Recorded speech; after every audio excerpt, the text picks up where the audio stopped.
आज स्वच्छ भारत और अटल मिशन के दूसरे चरण की करेंगे शुरुआत।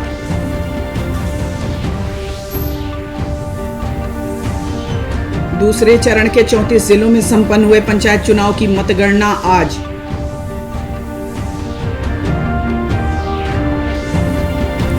आईएमए ने जाप अध्यक्ष पप्पू यादव को कोरोना योद्धा के रूप में किया सम्मानित।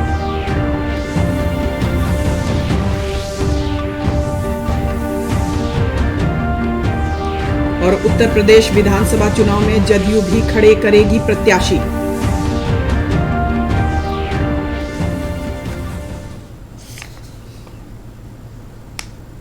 अब समाचार विस्तार से। प्रधानमंत्री नरेंद्र मोदी आज 11 बजे दिल्ली में स्वच्छ भारत अभियान के दूसरे चरण का उद्घाटन करेंगे। इसके साथ ही यह कायाकल्प और शहरी परिवर्तन के लिए अटल मिशन के दूसरे चरण की भी शुरुआत करेंगे। ये जानकारी प्रधानमंत्री कार्यालय की तरफ से दी गई है। इस संबंध में पीएमओ की ओर से जारी बयान में कहा गया है कि ये दोनों अभियान सभी शहरों को कचरा मुक्त और जल सुरक्षित बनाने के उद्देश्य से तैयार किए गए हैं। इस अवसर पर आवासीय और शहरी मामलों के मंत्री हरदीप पुरी भी मौजूद रहेंगे। साथ ही सभी राज्यों और केंद्र शासित प्रदेशों के शहरी विकास मंत्री भी इस कार्यक्रम में मौजूद रहेंगे। इससे पहले कल प्रधानमंत्री नरेंद्र मोदी ने राजस्थान में पेट्रो रसायन प्रौद्योगिकी संस्थान सहित 4 नए मेडिकल कॉलेजों की वर्चुअल माध्यम से आधारशिला रखते हुए कहा कि हमारी सरकार ने एक नई राष्ट्रीय स्वास्थ्य नीति के तहत आयुष्मान मंत्रालय बनाया है। उन्होंने कहा कि स्वास्थ्य सेवाओं को डिजिटलीकरण करते हुए आयुष्मान भारत डिजिटल मिशन की शुरुआत की गई है।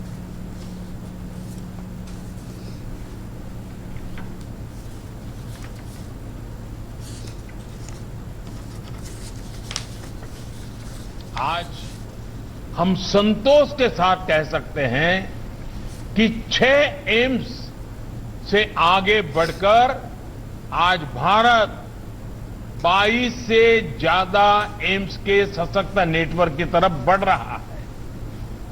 इन 6-7 सालों में 170 से अधिक नए मेडिकल कॉलेज तैयार हो चुके हैं और 100 से ज्यादा नए मेडिकल कॉलेज पर काम तेजी से चल रहा है। साल 2014 में देश में मेडिकल की अंडर ग्रेजुएट और पोस्ट ग्रेजुएट की कुल सीटें 82,000 के करीब थी। आज इनकी संख्या बढ़कर 1,40,000 सीट तक पहुंच रही है। दूसरे चरण के 34 जिलों में संपन्न हुए पंचायत चुनाव के लिए मतगणना आज होगी। 29 सितंबर को 48 प्रखंडों की 600 ग्राम पंचायतों में मतदान हुआ था। मतगणना का काम सुबह 8 बजे से शुरू होगा। इसकी सभी तैयारियां पूरी कर ली गई हैं। राज्य चुनाव आयुक्त दीपक कुमार के अनुसार दूसरे चरण में 55% से अधिक मतदान हुआ है। वो 53% के करीब है। पंचायत चुनाव होती है, बहुत ज़्यादा इंटेंसिटी होती है। हर गांव में प्रतिस्पर्धा रहती है, हर वार्ड में प्रतिस्पर्धा रहती है। तो इसके बावजूद चुनाव इतने शांतिपूर्ण ढंग से, कहीं भी किसी तरह की कोई वारदात नहीं और इस तरीके से चुनाव संपन्न हुआ है। ये आप सभी जानते हैं कि हम लोगों ने बड़े पैमाने पे सारी व्यवस्थाएं की थी। आपको पता है कि बायोमेट्रिक्स हर जगह पे लगी थी और बायोमेट्रिक्स पहली बार पूरे देश में बायोमेट्रिक्स का इस्तेमाल किसी चुनाव में किया जा रहा है। ये बिहार के लिए एक गर्व की बात होगी। इसमें इसके कारण बोगस वोटर्स में बहुत कमी आई है। इनफैक्ट बोगस वोटर्स को भी रेस्ट्रिक्ट कर दिया गया है।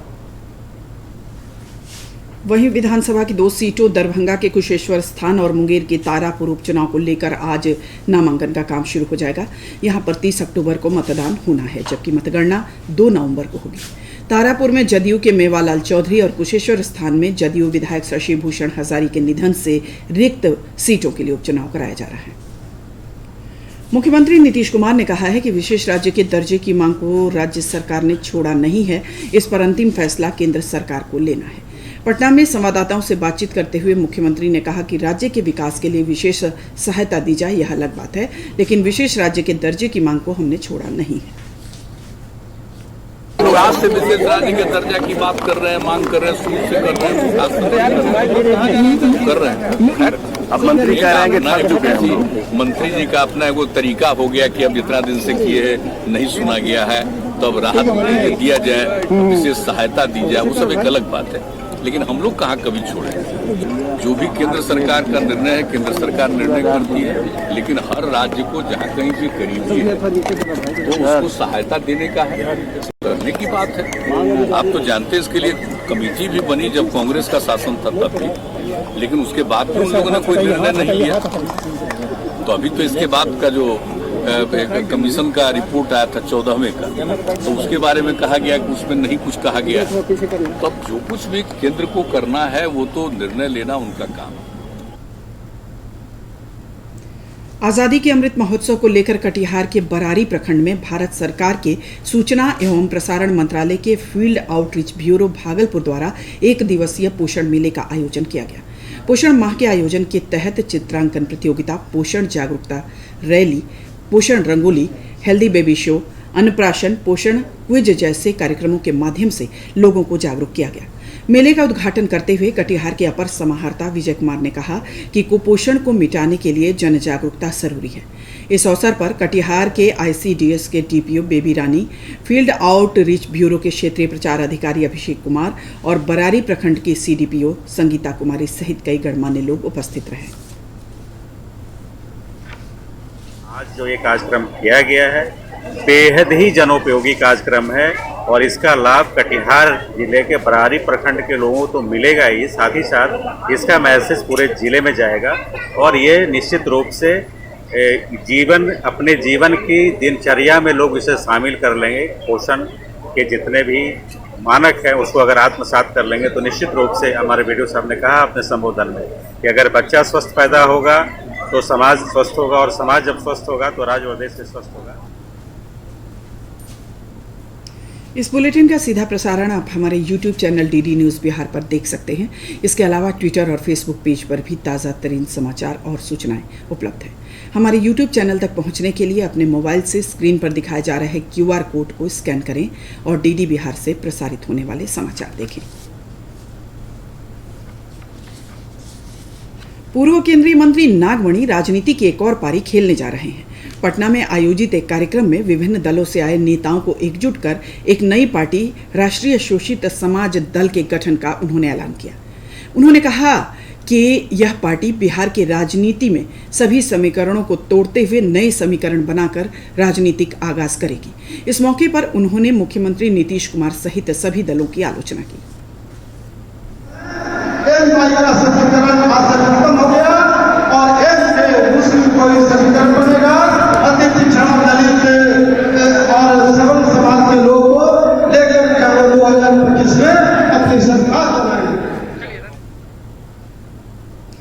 जनता दल यूनाइटेड के संसदीय बोर्ड के अध्यक्ष उपेंद्र कुशवाहा ने कहा है कि उनकी पार्टी उत्तर प्रदेश में विधानसभा चुनाव में भाग लेगी। पटना में पत्रकारों से बातचीत करते हुए श्री कुशवाहा ने कहा कि पार्टी के पूर्व अध्यक्ष और केंद्रीय मंत्री RCP सिंह को उत्तर प्रदेश में गठबंधन की संभावना तलाशने के लिए अधिकृत किया गया है। उन्होंने बताया कि गठबंधन नहीं होने की स्थिति में पार्टी अकेले चुनाव में उतरेगी।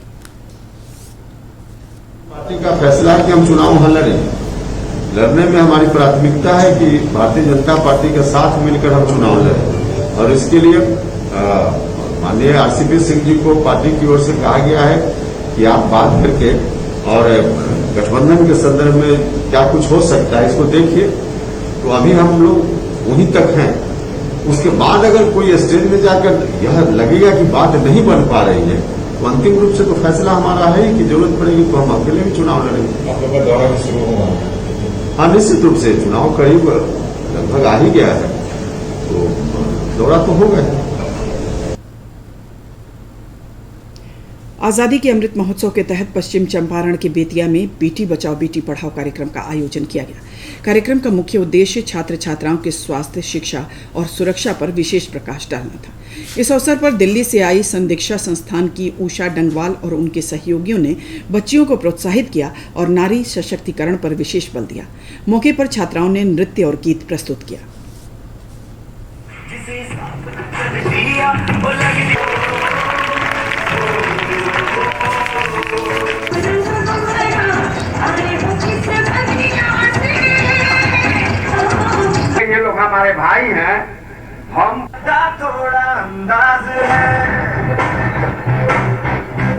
आई हूँ तो मैं चाहती हूँ कि एक बच्चों के लिए एक अच्छा संदेश है कि बेटी बचाओ बेटी पढ़ाओ, क्योंकि आजकल के हिसाब से मैं जो देख रही हूँ आज जो बेटियाँ हैं वो सुरक्षित नहीं है, कहीं भी सुरक्षित नहीं है। उनके लिए छोटे से लेकर बड़े तक बच्चों के लिए यहाँ पर एक संदेश लेके आई हूँ।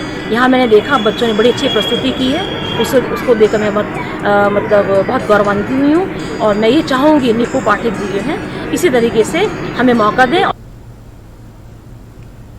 इंडियन मेडिकल एसोसिएशन नई दिल्ली ने जन अधिकार पार्टी के राष्ट्रीय अध्यक्ष पप्पू यादव को कोरोना बैरियर के रूप में चुना है।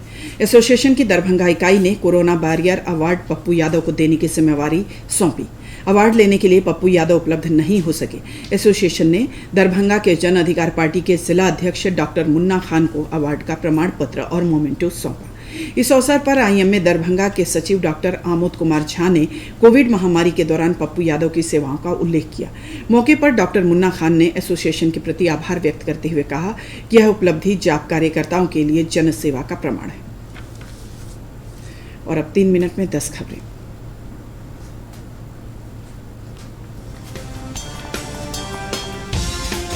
सुप्रीम कोर्ट ने किसान आंदोलन के चलते राष्ट्रीय राजमार्गों को बंद किए जाने पर नाराजगी जताई है। कहा है कि मामले का स्थायी समाधान निकाला जाए।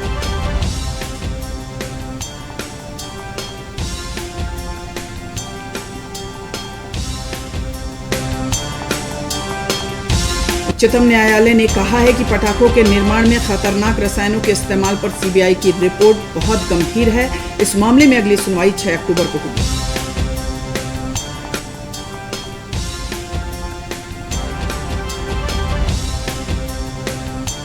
राज्य में बालू खनन पर आज कैबिनेट की बैठक में हो सकता है फैसला। संशोधित नियमावली को मिल सकती है मंजूरी।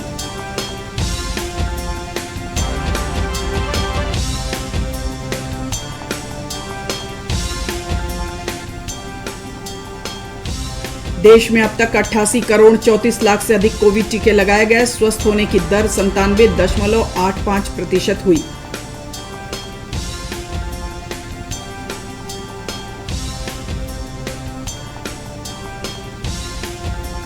शिक्षा मंत्रालय ने कहा है कि विद्यालयों में राष्ट्रीय पोषण योजना के माध्यम से बच्चों को पौष्टिक आहार देकर उनके संपूर्ण पोषण पर ध्यान दिया जाए।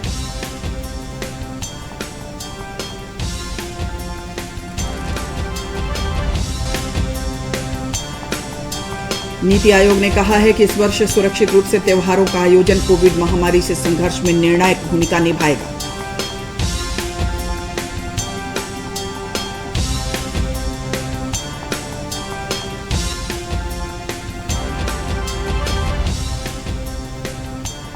बिहार सरकार ने 2 अक्टूबर को महात्मा गांधी की जयंती के अवसर पर 35 लाख से अधिक लोगों को कोविड टीका लगाने का लक्ष्य तय किया है।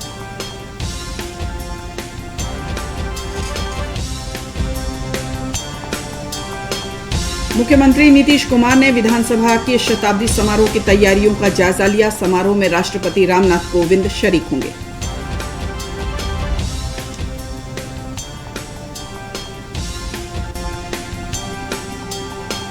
उद्योग मंत्री सैयद शहनवाज हुसैन ने कहा है कि प्रदेश में खाद्य प्रसंस्करण के अधिक से अधिक उद्योग लगाए जाएंगे।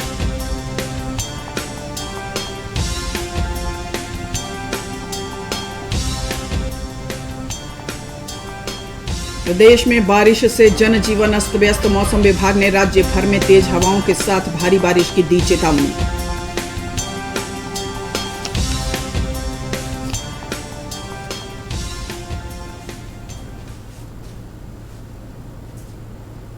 और अंत में मुख्य समाचार एक बार फिर।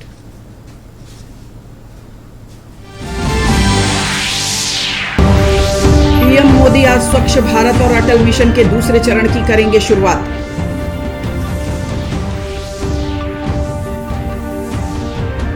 दूसरे चरण के 34 जिलों में संपन्न हुए पंचायत चुनाव की मतगणना आज।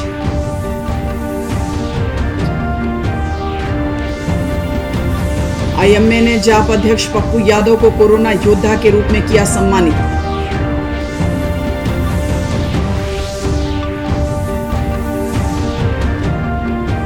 और उत्तर प्रदेश विधानसभा चुनाव में जदयू भी खड़े करेगी प्रत्याशी।